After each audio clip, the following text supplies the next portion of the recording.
ಬರುವ ಜೂನ್ರಂದು 10-11 MLCಗಳು ಖಾಲಿ. ಜುಲೈ ಆಗಸ್ಟ್ದಾಗ ಮತ್ತು 15ರಾಗ ಅಲ್ಪಸಂಖ್ಯಾತರಿಗೆ ಮತ್ತು ಜಾತಿವಾರ ಲೆಕ್ಕಾಚಾರ ಕೊಡಂತಂದನ್ನು 4 ಅಲ್ಪಸಂಖ್ಯಾತರು ಕೊಡ್ಬೇಕು. ಅಂದರೆ 28 ಕಾಂಗ್ರೆಸ್ ಭದ್ರ ಬುನಾದಿ. ಮೊದಲ ಈಗ ಅಲ್ಪಸಂಖ್ಯಾತರ ಬಾಡ್ರು ಹೊಚ್ಚಿ ಗೆದ್ದಾರ. ಸಿಕ್ಕತ್ತು ಏನೇನೋ ಆದೇಶಗಳು ಮಾಡಾಕತ್ತೀರಿ. ಮತ್ತು ಇನ್ನು ಅಲ್ಪಸಂಖ್ಯಾತರ ಬುಡ ಅಳಗ್ಯಾಡಿತಂದ್ರೆ ನಿಮ್ಮದು ಹಸ್ತ ಕೆಳಗೆ ಬೀಳ್ತೈತಿ. ಇನ್ನು ಅಲ್ಪಸಂಖ್ಯಾತರ ನಾಯಕ ಅಲ್ಪಸಂಖ್ಯಾತರ ನಾಯಕ ತಯಾರಾಗಲಿಲ್ಲ ಅಂದ್ರೆ ಮುಂದೆ ಪರಿಸ್ಥಿತಿ ಏನು? ಉತ್ತರ ಕರ್ನಾಟಕಕ್ಕೆ ಒಬ್ಬ ನಾಯಕ ತಯಾರಾಗಬೇಕು, ದಕ್ಷಿಣ ಕರ್ನಾಟಕಕ್ಕೆ ನಾಯಕ ತಯಾರಾಗಬೇಕು. ನಮ್ಮದು ಇದು ಕಾನ್ಸೆಪ್ಟ್. ರಾಜ್ಯಕ್ಕೆ ಒಬ್ಬ ಬೇಡ, ಈ ಕಡೆ ಜಿಲ್ಲಾ ನೋಡಲಿ ಆ ಕಡೆ ಜಿಲ್ಲಾ ನೋಡಲಿ. ಈಗ 4 MLCಗಳ ಹೆಸರು ಯಾರ್ಯಾರು ಹೇಳಬೇಕಲ್ಲಣ್ಣ, ಯಾರಿಗೆ ಕೊಡ್ಬೇಕಂತೇಳಿ. ರಾಷ್ಟ್ರೀಯ ಅಧ್ಯಕ್ಷ ಮಲ್ಲಿಕಾರ್ಜುನ್ ಖರ್ಗೆ ಸಾಹೇಬರು ನನಗೆ ವಚನ ಕೊಟ್ಟಾರೆ 4 MLC ಮಾಡ್ತೀವಿ ಅಂತೇಳಿ. ಇನ್ನು ಆ ವಚನ ಪೂರ್ಣಗೊಳ್ಬೇಕಲ್ಲ. ಇನ್ನು ಖಾಜಾ ಬಂದೇ ನವಾಜ್ ಉರ್ಸೈತಿ, ಅಲ್ಲಿ ಮಲ್ಲಿಕಾರ್ಜುನ್ ಖರ್ಗೆ ಸಾಹೇಬ್ರು ನನಗೆ ಸಿಗ್ತಾರೆ. ಅಲ್ಲಿ ಅವ್ರ ಜೊತೆ ಮಾತುಕತೆ ಮಾಡ್ತಾನೆ 4 MLC ನಕ್ಕಿ ಮಾಡ್ಬೇಕು ಉತ್ತರ ಕರ್ನಾಟಕಕ್ಕೆ. ಈಗ ಯಾರು ಪೈಪೋಟಿ ಆಗದಾರ?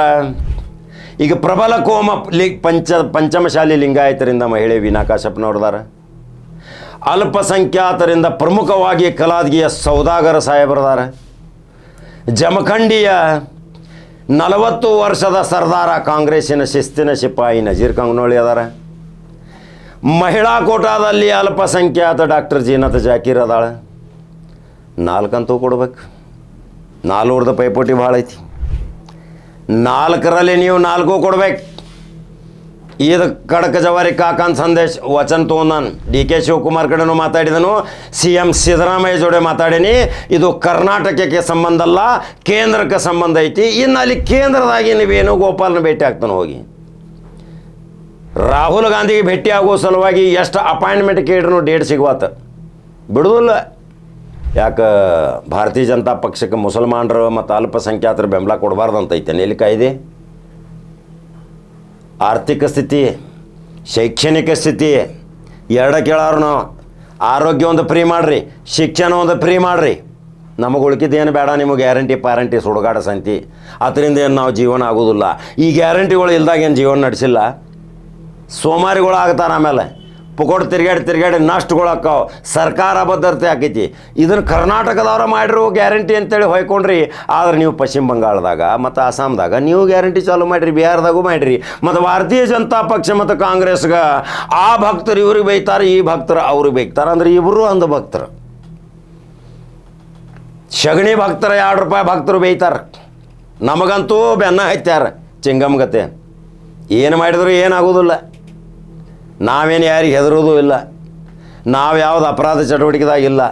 ನಾವು ಯಾರಿಗೆ ವಂಚನೆ ಮಾಡಿಲ್ಲ, ಮೋಸ ಮಾಡಿಲ್ಲ, ಯಾವುದೇನು ತಿಂದಿಲ್ಲ, ಯಾವುದೇನು ಹೋಗಿ ಬಕೆಟ್ ಹಿಡ್ದಿಲ್ಲ. ಅದು ದೇವ್ರು ನೋಡ್ತಾನೆ ನಮ್ಮನ್ನು ಕಾಯೋನ್ಕಿಂತ. ಎಂಥ ಸರ್ಕಾರ ಗನ್ಮ್ಯಾನ ಕೊಡ್ತಾನಂದ್ರೂ ಸಹಿತ ನಾವು ಗನ್ಮ್ಯಾನ ವಾಪಸ್ ಕಳಿಸಿ ದೇವ್ರ ಕಾಯ್ತಾನಂತೇಳಿ ನಾವು ಆ ಕಾನ್ಸೆಪ್ಟ್ ಮೇಲೆ ಬಂದವರು. ಇದೇ 40 ವರ್ಷದ ಪಯಣ. 40 ವರ್ಷದ ಪತ್ರಿಕೋದ್ಯಮದ ಪ್ರಿಂಟ್ ಮಾಧ್ಯಮದಲ್ಲಿ ಟೈಟಲ್ ಮೇಕರ್ ಆಗಿ ಕೆಲಸ ಮಾಡಿದವರು ನಾವು. ಇವತ್ತು ಈ ಸೋಷಿಯಲ್ ಮೀಡಿಯಾ ಒಂದು ಬತ್ತು ನಮಗೆ ಅಗದಿ ಪೊಕೊಟ ದೇವ್ರ ಕೊಟ್ಟು ನಮಗೆ. ಏನಿದ್ರಾಗ ಆಧುನಿಕ ತಂತ್ರಜ್ಞಾನ ಅನ್ನೋದು ಏನೈತಿ, ಟೆಕ್ನಾಲಜಿ ಅಷ್ಟೇ ಐತಿ. ಆದರೆ ಸಸ್ತಾ ಸಾಮಾನು, ಸಸ್ತಾ ಮಾಲ್, ಸುದ್ದಿ ಮಾತ್ರ ಭಾರಿ ರಾಜ್ಯಾದ್ಯಂತ ಪ್ರಚಾರ ಆಗೈತಿ. ಎಲ್ಲಿ ಕಾಕ ಇಳಿತಾನ ಅಲ್ಲಿ 1000 ಮಂದಿ ಫೋಟೋ ಹೊಡ್ಕೊಳ್ಳೋದು ನಕ್ಕಿನ. ಎಷ್ಟು ಅಭಿಮಾನ ರೀ ದೇವ್ರವ್ರಿಗೆ.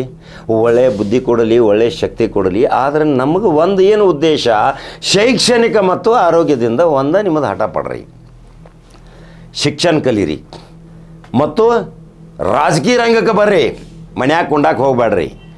ಈಗ 4 MLC ಕೊಡ್ತೀನಿ ಅಂತೇಳಿ ವಚನ ಕೊಟ್ಟೇರಿ. 4 ಪ್ರಮುಖ ತಾರೆಗಳು, ಈ 4 ರತ್ನಗಳದಾವ. ಸೌದಾಗರ್ 8 ವರ್ಷ ಕೆಲಸ ಮಾಡ್ಯಾನ ಕಾಂಗ್ರೆಸ್ದಾಗ ಪಾಪ. ನಿಗಮ ಮಂಡಳಿ ಉಪಾಧ್ಯಕ್ಷ ಕೆಲಸ ಮಾಡಿ ಏನು ಪ್ರಮೋಷನ್ ಕೊಡ್ಬೇಕು MLC? ಎಷ್ಟು ದುಡಿಸ್ಕೋತೀರಿ 40-50 ವರ್ಷದಿಂದನೂ? ಮನೆ ಬಂದವ್ರಿಗೆ ರತ್ನ ಕಂಬಳಿ ಹಾಯಿಸಿ ಮಂತ್ರಿ ಮಾಡ್ತೀರಿ. ಅವ್ರ ವಯಸ್ಸುಗಳು ನೋಡ್ರಿ, ಇವ್ರ ವಯಸ್ಸುಗಳು ನೋಡ್ರಿ. ತೆಗೀರಿ ಇತಿಹಾಸ, ಕುಂಡಲಿ ತೆಗೀರಿ, ಹಿನ್ನೆಲೆ ತೆಗೀರಿ. ನಜೀರ್ ಕಂಗೊಳಿ 40 ವರ್ಷದಿಂದ ಕಾಂಗ್ರೆಸ್ದಾಗ ಅದಾನ. ಒಮ್ಮೆ ನಿಗಮ ಮಂಡಳಿ ಕೊಟ್ರಿ, ಅದು ಗೊಡ್ಡ ಏನಿಲ್ಲ. ಗಾಡಿಗೆ ಡಿಸೈಲ್ ಸೈತಿಲ್ಲ, ಕೈಲಿನ ಹಾಳಾಗಿ ಹೋದ್ ಪಾಪ ಅದು. ಆದರೂ ಸಮಾಜ ಸೇವೆ. ಹಸಿದವಂಗೆ ಅನ್ನ ಕೊಡ್ತಾನೆ, ಅರಸಿ ಬಂದವಂಗೆ ಆಸರೆ ಕೊಡ್ತಾನೆ. ತನ್ನ ಪ್ರೀತಿ ವಿಶ್ವಾಸದಿಂದ ಮಾತಾಡ್ತಾನೆ. ಅಪಾರ ಬಳಗ ಕಟ್ಟ್ಯಾನ. ಜಾತಿ ಅಂತ ಅವನಲ್ಲಿ ಇಲ್ಲ. ಸೌದಾಗರ್ ಮತ್ತು ಈ ನಜೀರ್ ಕಂಗನೊಳ್ಳಿ ಇವು 2 ಅಲ್ಪಸಂಖ್ಯಾತರಲ್ಲಿ ರತ್ನಗಳು, ಮಹಿಳೆಯರಲ್ಲಿ ಈ ಜೀನತ್ ಜಾಕೀರ್. ಉತ್ತರ ಕರ್ನಾಟಕ, ಕಲ್ಯಾಣ ಕರ್ನಾಟಕ ರಾಜ್ಯ ಮಟ್ಟದಲ್ಲಿ ಹೆಸರುವಾಸಿಯಾದಂಥ ಯಾ ಚಲನಚಿತ್ರ ನಟಿನೂ ಅಲ್ರಿ, ಏನು ವಿಶ್ವ ಸುಂದರಿನೂ ಅಲ್ಲ, ಏನು ದೇಶಕ್ಕೇನು ಒಲಿಂಪಿಕ್ಸ್ದಾಗ ಹೋಗಿ ಏನು ಗೋಲ್ಡ್ ಮೆಡಲು ತಂದಿಲ್ಲ.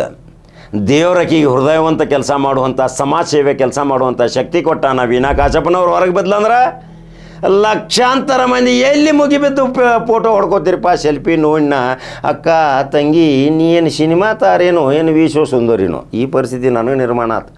ಮನೆ ಬಾಗಲಕೋಟೆ ಇಲೆಕ್ಷನ್ದಾಗ 5 ದಿವಸ ಇದ್ನಿ, ಒಂದು ಮ್ಯಾರಥಾನ್ ಟೈಪ್ ಒಂದು ಕಾರ್ಯಕ್ರಮ ಮಾಡಿದ್ರೆ ಹೆಲ್ತ್ ಚೆಕಪ್, ಸಾವಿರಾರು ಮಂದಿ ಬತ್ತ. ಅದಕ್ಕೆ ಅಲ್ಲಿ 15ರಿಂದ 20 ಸಾವಿರ ಈಗ ಗೆದ್ದಂಗೆ ಉಮೇಶ್ ಮೇಟಿ ಬರ್ಕೊಂಡ ಬಿಡ್ರಿ, ಗ್ಯಾರಂಟಿ ಬರ್ಕೋರಿ 15ರಿಂದ 20 ಸಾವಿರ.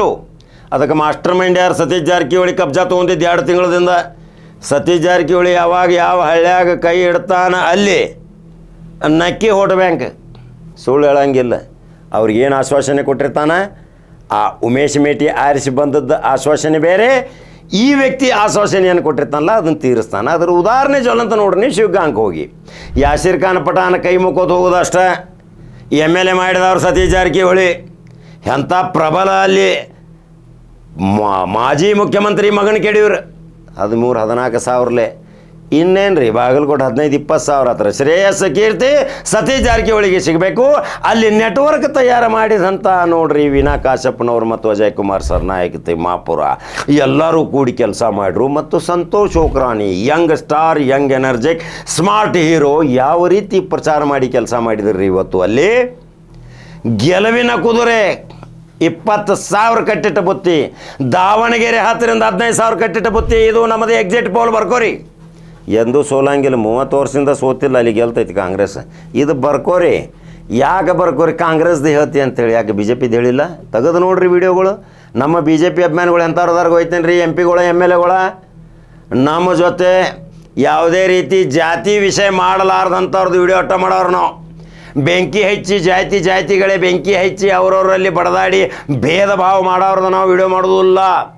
ನಾವು ಮೆಚ್ಚುತ್ತೇವೆ. ಇವತ್ತು ಗುಲ್ಬರ್ಗಾದ ಮತ್ತಿಮೂಡು ಶಾಸಕ್, ರಾಯಬಾಗದ ದುರ್ಯೋಧನ ಒಳೆ ಶಾಸಕ್, ಇದೇ ಈರಣ್ಣ ಕಡಾಡಿ ರಾಜ್ಯಸಭಾ ಸದಸ್ಯ.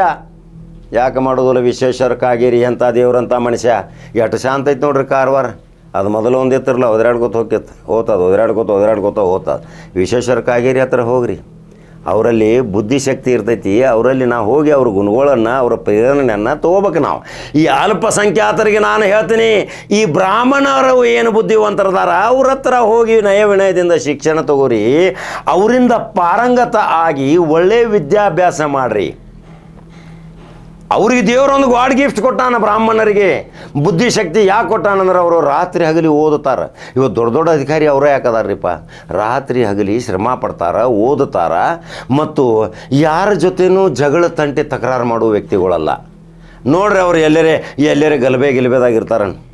ಯಾವುದರೇ ಒಂದು ಅವ್ರ ಪೊಲೀಸ್ ಸ್ಟೇಷನ್ದಾಗ ನೋಡ್ರಿ ಅವ್ರ ಹೆಸರುಗಳು ಎಷ್ಟು FIR ಇರ್ತಾವೆ, ಈ ಜನರದ್ದು ಎಷ್ಟು FIR ಇರ್ತಾವೆ. ಇವು ಮಾತಿ ಸಿಟ್ಟಿನ ಬಡ್ದಾಗ ಜಗಳ ಮರ್ಡರ್, ಕೊಲೆ, ಹೊಡೆದಾಟದಾಗ ಇರ್ತಾವೆ. ಆದ್ರೆ ಬುದ್ಧಿವಂತ ಬ್ರಾಹ್ಮಣರ ಹತ್ರ ಎಷ್ಟು ರಾಜ ಮಹಾರಾಜರಿದ್ದರು, ದೊಡ್ಡ ಹುದ್ದೆಗಳು ಸಹಿತ ಅವ್ರಿಗೆ ಕೊಡ್ತಿದ್ರು. ಅದಕ್ಕೆ ಉದಾಹರಣೆ ಬೀರ್ಬಲ್ ಮತ್ತು ಪೂರ್ಣಯ್ಯ. ಇವೆಲ್ಲ ಯಾಕೆ ನಾವು ರಾಜ ಮಹಾರಾಜರವ್ರು ಅಲ್ಪಸಂಖ್ಯಾತ ಮುಸಲ್ಮಾನರ ಮಹಾರಾಜರ ಗತೆ ಮಹಾರಾಜರ ಕಾಲದಲ್ಲಿ ಬ್ರಾಹ್ಮಣರು ಮಂತ್ರಿಗಳಿದ್ದರು. ಅವ್ರ ಸಲಹೆ ಸೂಚನೆ ಇಲ್ಲದೆ ಏನೂ ಮಾಡ್ತಿರ್ಕಿಲ್ಲ. ಆ ಬ್ರಾಹ್ಮಣರ ಬುದ್ಧಿ ತಗೋರಿಪ್ಪ ಅಂತ ನಾವು ಹೇಳಿದ್ರೆ ನೀವು ಬೇರೆನ ಧರ್ಮದ ಅಮಲು ಹಾಕೋತೀರಿಪ್ಪ. ಇನ್ನು ನಿಮಗೇನು ಹೇಳೋದು ಅಲ್ಪಸಂಖ್ಯಾತರಿಗೆ? ನಿಮಗೆ ಯಾವಾಗ ಬುದ್ಧಿ ಬರ್ತೈತೋ ದೇವ್ರಿಗೆ ಗೊತ್ತು. ಇನ್ನು ದೇವ್ರು ನಿಮಗೆ ಒಳ್ಳೆ ಬುದ್ಧಿ ಕೊಡ್ಬೇಕು. ಈಗ ಒಂದು ಪ್ರಶ್ನೆ 4 MLC ಮಾಡ್ಬೇಕಂತ ಹೇಳಿದ್ದೀನಿ. ಸೌದಾಗರ್ಗೆ ಮಾಡ್ಬೇಕು, ನಜೀರ್ ಕಂಗ್ನೋಳಿಗೆ ಮಾಡ್ಬೇಕು, ಆ ಡಾಕ್ಟರ್ ಜೀನತ್ ಜಾಕೀರ್ಗೆ ಮಾಡ್ಬೇಕು, ವೀಣಾ ಕಾಶಪ್ಪನವ್ರಿಗೆ ಮಾಡ್ಬೇಕು. 4 ಪ್ರಮುಖ ಜಾತಿ, 3 ಅಲ್ಪಸಂಖ್ಯಾತ, 1 ಪಂಚಮಶಾಲಿ. ಇದು ನನ್ನ ಕಾನ್ಸೆಪ್ಟು. ಇದನ್ನು ವಚನ ಕೊಟ್ಟಿದ್ದೀರಿ ಹೈಕ್ ಮಾಡಿದವ್ರು. ಇರ್ಲಿಕ್ಕಂದ್ರೆ 28ಕ್ಕೆ ನಿಮ್ಮನ್ನು ಡಮಾರ ಮಾಡುವಂಥ ಶಕ್ತಿ ನನ್ನಲ್ಲೇ ಐತಿ. ಹಾಗಾದ್ರೆ ಈ ಸುದ್ದಿ ನೋಡಿದ ತಕ್ಷಣ ಹೈಕಮಾಂಡ್ ಎಚ್ಚೆತ್ತುಕೊಳ್ಬೇಕು. ತಕ್ಷಣ ಅವರನ್ನು ಯಾವ ರೀತಿ ಉಪಯೋಗ ಮಾಡ್ಕೊಂಡ್ರಿ ಚುನಾವಣೆದಾಗ ಅವರಿಗೆ ಈ ಹುದ್ದೆ ಕೊಡಬೇಕು ಅನ್ನೋದೇ ಕಡಕ ಜವಾರಿ ಕಾಕನ ಸಂದೇಶ. ಹಾಗಾದ್ರೆ ಮನವಿನೂ ಮಾಡ್ತೀನಿ, ವಿನಂತಿನೂ ಮಾಡ್ತೀನಿ. ನನ್ನ ವಿನಂತಿಗೆ ಮನ್ನಣೆ ಕೊಡಲಿಲ್ಲ ಅಂದ್ರೆ 10ರಿಂದ 12 ಸಾವಿರ ಬದಲು ಮಾಡುವಂಥ ಶಕ್ತಿ ಐತಿ. ನನ್ನ ಪುಣ್ಯವಂತ ಅಭಿಮಾನಿ ಬಳಗಲ್ಲಿ ಐತೆ. ಅವ್ರಿಗೆ ಒಂದು ಮಾತು ಹೇಳಿದ್ರೆ ಊಟ ಮಾಡ್ತಾ ಡಿಪಾಸಿಟ್ ಜಪ್ತ್ ಮಾಡುವಂಥ ಶಕ್ತಿ ಕಡಕ ಜವಾರಿ ಕಾಕನ ಕಡೆ ಐತಿ. ಹಾಗಾದ್ರೆ ಮತ್ತೊಂದು ಸುದ್ದಿ ಹಂಗೆ ಬರಲ್ರಿ. ಯೂಟ್ಯೂಬ್ದಾಗ ಬಟನ್ ಹೊಡ್ರಿ, ಫಾಲೋ ಮಾಡಿರಿ, ಫೇಸ್ಬುಕ್ದಾಗ ನಿಮ್ಮ ಅನಿಸಿಕೆಗಳನ್ನ ಹಾಕಿರಿ. ನಮಸ್ಕಾರ.